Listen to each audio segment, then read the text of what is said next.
firma. Va ora in onda Spazio Più. Linea oggi al signor Fabio Costa da Genova, buongiorno. Buongiorno a tutti gli ascoltatori di Radio Padania, buongiorno a tutti gli ascoltatori del Più, e io spero che siano sempre più numerosi.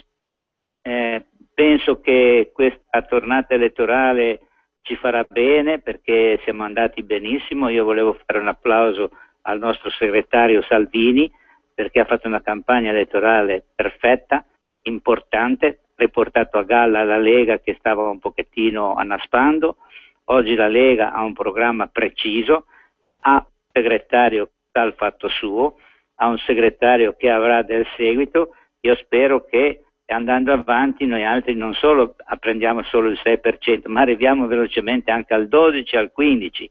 Io credo che la gente cominci a capire che il programma della Lega Nord è l'unico programma, diciamo così, accettabile per cercare di riannodare, diciamo, un po' i nodi e i fili di una ripresa economica che oggi non si vedono.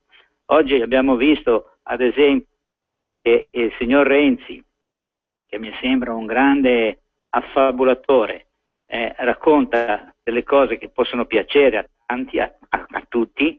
In effetti lui ha fatto praticamente niente, ha solo dato 80 euro, che io lo ritengo gli 80 euro quasi un voto di scambio, perché io vorrei vedere senza gli 80 euro che ha distribuito quanti voti in meno avrebbe preso. Fa parte di una strategia politica che però non è quella che secondo noi deve andare avanti, perché non è quella giusta, non è trasparente. Noi diamo dei soldi a delle persone perché ci diano un altro risultato, il voto. Siamo tutti buoni allora a fare la campagna elettorale così. Noi vorremmo che, al di là di quello che dice Renzi, che dice tante belle cose, le riforme, tutte queste belle cose qua, però alla fine saranno tutte bugie, perché lui non riuscirà a mantenere queste cose qua e non le farà, e quelle che farà saranno pasticciate, come ad esempio il fatto della cancellazione del Senato. Il Senato non sarà cancellato, i senatori verranno eletti praticamente dal Presidente della Repubblica.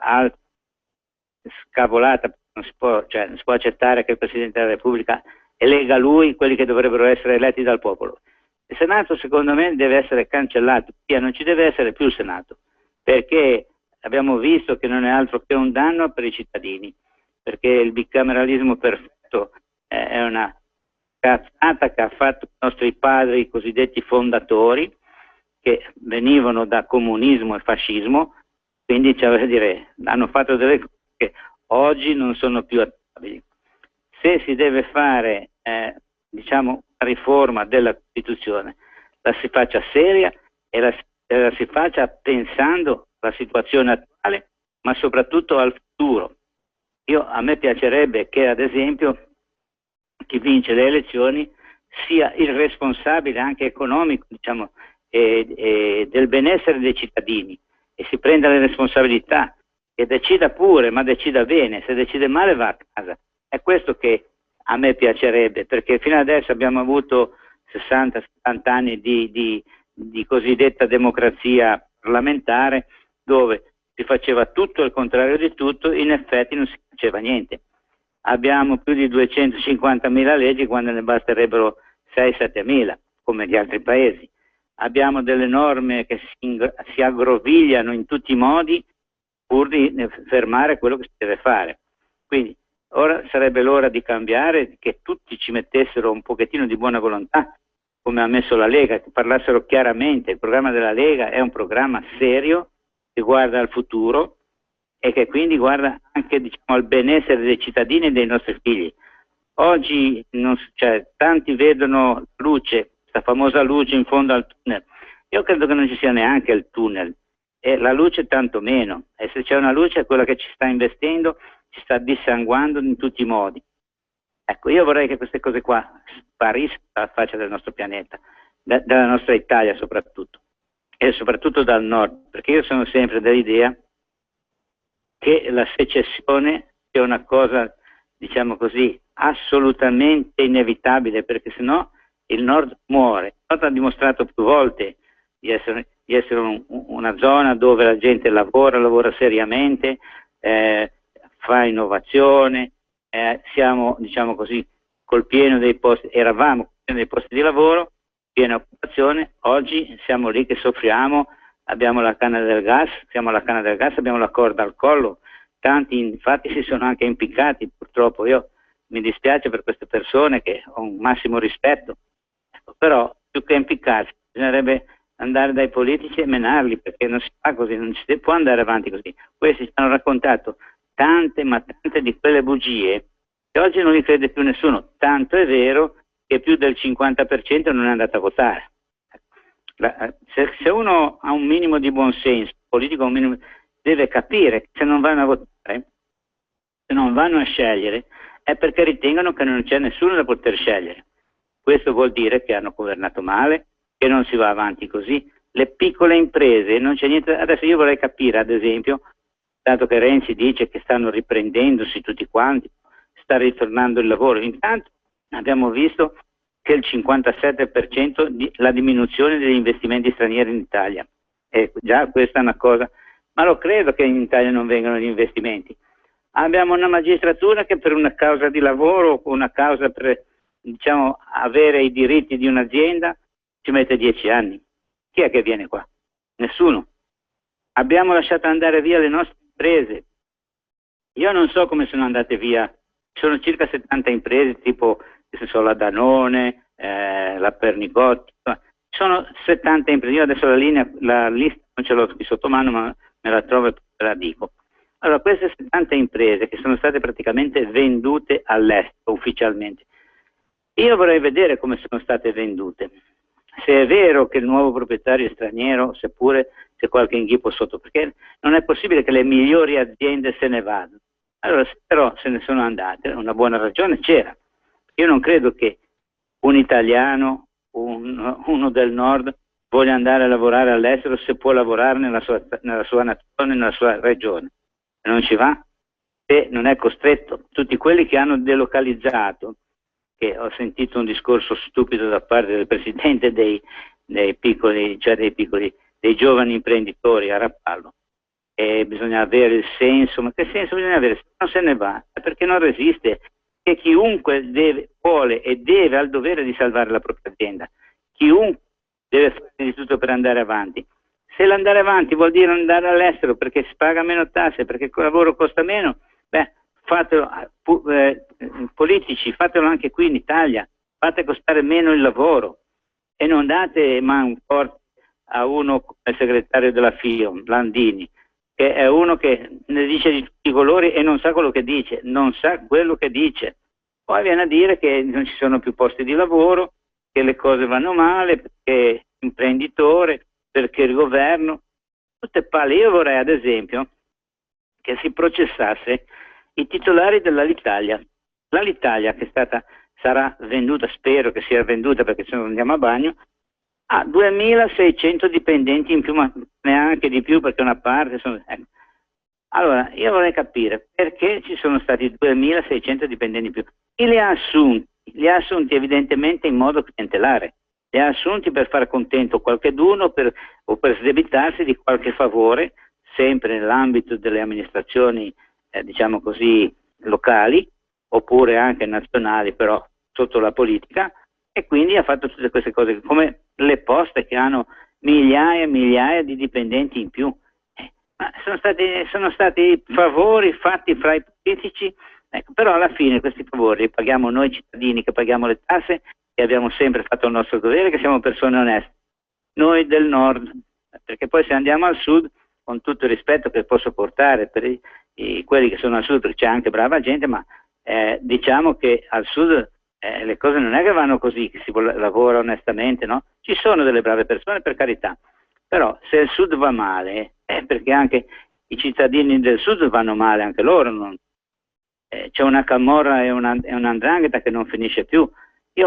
Ma mettiamo in campo, non mandiamo i nostri soldati in Afghanistan o in giro per il mondo, ma andiamoli al sud e sradichiamo la camorra e l'andrangheta.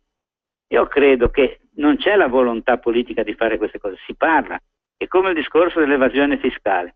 Io credo che oggi come oggi, visto che l'Agenzia delle Entrate ha ad esempio tutti i conti correnti di tutti i cittadini. Non puoi guardarti i conti, te li guardi uno a uno e vedi chi evade e chi non evade. Non fare come ad esempio il discorso si dice, che fa l'Agenzia delle Entrate per vedere quanto uno guadagna e fa i conti in tasca alla gente senza lo fa teoricamente con un computer. Oh, tu devi andare a vedere quanto guadagna, che non è vero che oggi qui tutti quanti il ceto medio diventa ricco perché evade. Andate a vedere prima di parlare, perché secondo me la più grande evasione che sicuramente esiste è quella della malavita, è quella che non riuscite, come del resto vedo che non riuscite neanche, la politica non riesce neanche a sradicare la corruzione. Abbiamo visto Milano, ma com'è possibile che un Gregante, Cattozzo, dopo 20 anni siano ancora sulla breccia con queste porcate qua? Perché evidentemente la politica ha avuto interesse a mantenerli diciamo così a galla, e questi hanno fatto sempre quello che hanno fatto da 20 anni, anche da 30 magari, no? E che è quello della corruzione. Il Mose di nuovo, ma il Mose vi pare che ci sono 1 miliardo di tangenti? Ma chi c'era?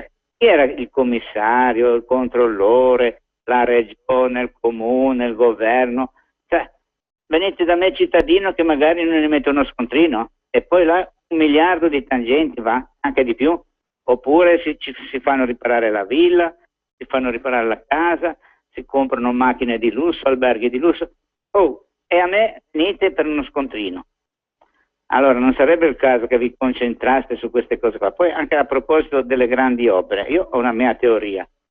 La teoria per esempio dei ribassi.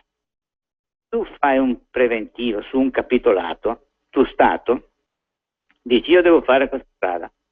Allora prende un branco di architetti, gli fa fare la progettazione, gli fa fare i capitoli di spesa, come vanno, i materiali, di che tipo, di che qualità, e poi fa fare una gara. Ma chi fa la gara, poi si assegna, quando si assegnano l'appalto, non è che ci deve essere l'assegnatario che fa lui la gara al ribasso e magari dà a qualche impresa dell''ndrangheta dove ad esempio ti fanno costare meno tutto perché magari non pagano tasse, non pagano i contributi degli operai.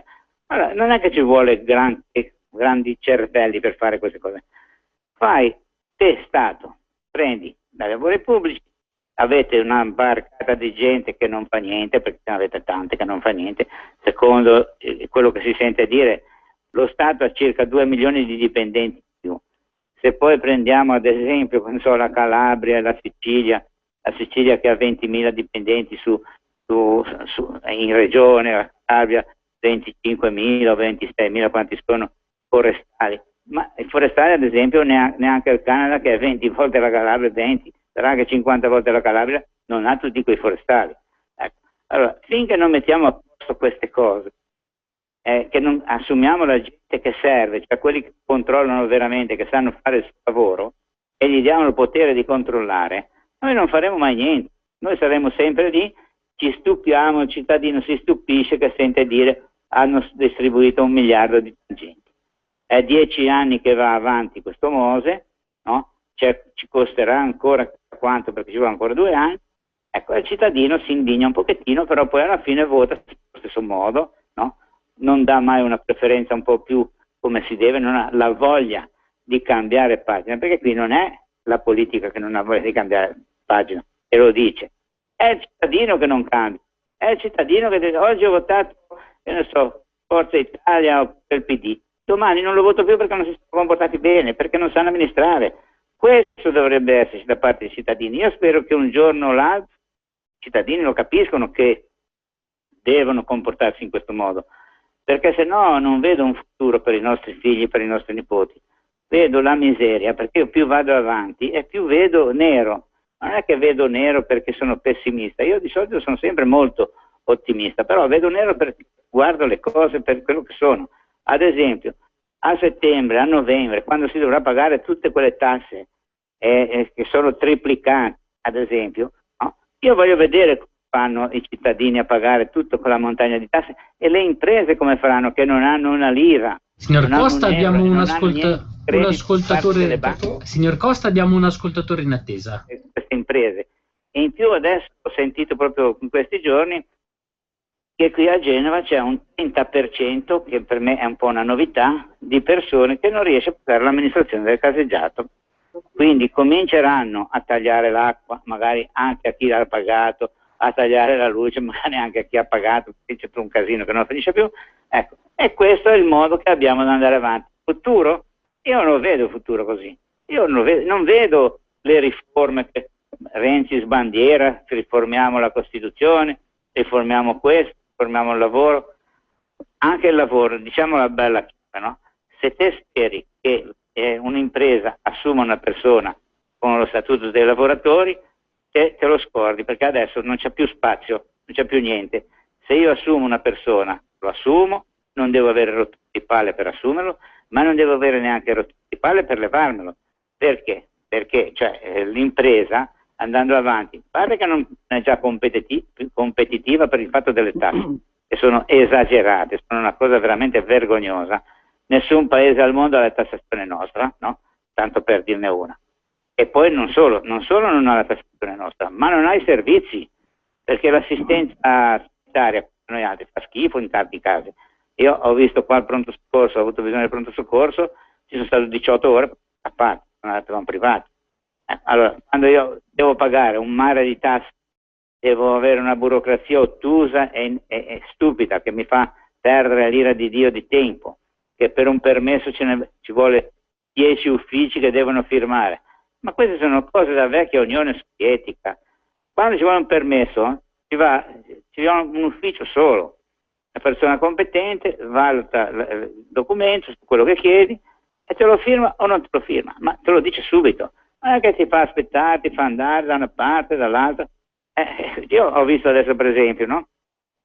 Ritornando un attimo su questione della sanità, io ho dovuto fare 4 esami, me l'hanno portati in 3 ospedali diversi.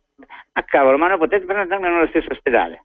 Mi fate girare 3 ospedali per un esame, per 3 esami, sul sangue poi, che è sempre sangue, voglio dire, no? Ecco. Io ho dovuto girare 3 o 4 ospedali. Allora, finché non ci mettiamo in testa che queste cose vanno cambiate, noi andremo a bagno, saremo disfatti, saremo mangiati dagli altri, perché adesso vediamo già da un anno o 2 a sta parte quante aziende vengono comprate fuori. Ripeto, io non sono poi tanto convinto che queste aziende siano proprio comprate, magari sono gli stessi proprietari che con uno stratagemma se le portano fuori, ma quelle che vanno a delocalizzare, io voglio dire, ma sto governo cosa pensa? Che quando le aziende se ne vanno fanno posti di lavoro in Italia? E semmai li fanno all'estero i posti di lavoro. Allora, perché non fate? Io non so cosa abbiano fatto all'Electrolux, però voglio dire, tutto sommato l'hanno fermato perché gli hanno ridotto parecchie cose, no? È come il discorso di 70.000 ore che ho sentito dire di stacchi sindacali. Ma signori, 70.000 ore, poi non potete dire che non siamo competitivi, perché c'è la gente che prende quei distacchi sindacali, che paga l'azienda, se ne va a fare i fatti propri. Lo abbiamo visto per esempio al Comune di Roma, l'inchiesta delle Iene, che hanno fatto vedere che un mare di gente timbra il cartellino e se ne va. Poi ieri hanno fatto lo sciopero perché gli vogliono levare 300 euro. Ma allora, se tanta gente riesce ad andare via dal posto di lavoro e nessuno gli dice niente, e lo fanno da anni, e lo fanno in moltissimi, ci sarà qualcheduno in comune che riesce a capire qualche cosa o no? Sembra di no. Sembra di no, perché il sindaco Marino, lui ha fatto si chiama lì, e quindi scusate. Intanto abbiamo un ascoltatore in attesa che, se desidera, può parlare. Sì. Pronto? Pronto? Salve, Locatelli Milano. Buongiorno. Buongiorno. Senta, lei parlava giustamente di evasione, ma a me sembra che la delocalizzazione equivale a evasione, voglio dire lavoro all'estero. Io rammento che già da anni 90 un certo Prodi andava in Cina, non per niente, basta vedere il cambio che c'era. Diciamo che l'Unione Europea, cosiddetta, è arrivata in ritardo, però c'è arrivata. cioè voglio dire che il gioco era molto facile da farsi, no? E che era questione di cambio, tutto lì. Per cui io penso anche a quelle istituzioni italiane che non intervengono mai da nessuna parte se non politicamente, spesso e volentieri. Qui bisogna mettere responsabilità non civile, ma qualcosa di peggio ancora. Per questa gente, se siamo arrivati a questi livelli, perché tanta gente non ha fatto il proprio lavoro pur essendo pagatissimi. Esatto. Ok, mi voglio fermare qui, ma guardi, questo paese qui se non interviene della severità enorme nei rami sia della giustizia che della disinformazione, con tutto quello che hanno combinato i vari Prodi, che l'hanno fatto pure il presidente, non per niente lo era, lui il capo della Cina, diciamo, possiamo anche dirlo, no? Già dagli anni 90 ci andava, eccetera. Volevo dire pure pagati, anzi, da noi, basta vedere. E queste sono tutte, diciamo, delle cose da perseguire, chi di competenza. Ma qui in Italia non si fa mai niente a nessuno, basta andare in chiesa a pregare due patria ave gloria, tutti perdonati? No. Credo di andare all'inferno? No. Cioè, scusi, il paradiso? Se vanno in paradiso io ho a che fare con Gesù Cristo, perché non è giusto. Io sono perfettamente d'accordo con lei. Sono d'accordo perché lei ha 1000 ragioni. Pronto? Pronto? Sì. Pronto, buongiorno Cristiano. Ascolti, buongiorno. Il discorso di tutte le leggi che ci sono, di tutti i 1000 uffici che bisogna girare, che proprio stamattina io a Bergamo ho dovuto girare un sacco di uffici per una stupidata per il lavoro, vabbè, una cazzata. È il discorso che nessuno, facendo tanti uffici, nessuno si prende la responsabilità di quello che ha, di quello che combina, perché se ce ne fosse uno che firma è quello, punto e basta. Invece facendo così le pubbliche amministrazioni non hanno mai colpa di niente e noi come degli stupidi continuiamo a subire queste cose qua. E io sono molto incazzato con questo stato di fango. Io sono più incazzato di lei, proprio glielo confesso, sono più incazzato di lei, tanto. E io penso che forse se non ci mettiamo un generale dei carabinieri che ci metta tutti in riga e che mandi a casa tutti quegli impiegati che non fanno niente, come in tutti i comuni, perché abbiamo visto decine di inchieste, decine di accertamenti, abbiamo visto che nei comuni si lavora molto poco, nelle amministrazioni statali o regionali si lavora pochissimo, no?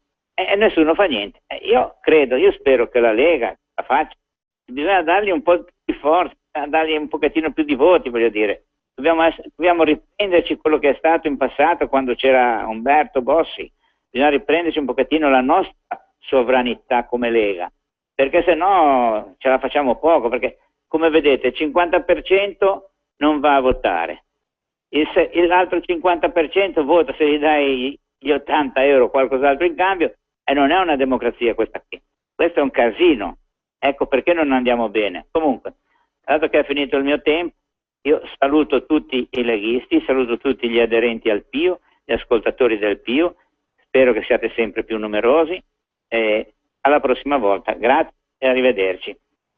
Avete ascoltato Spazio PIO.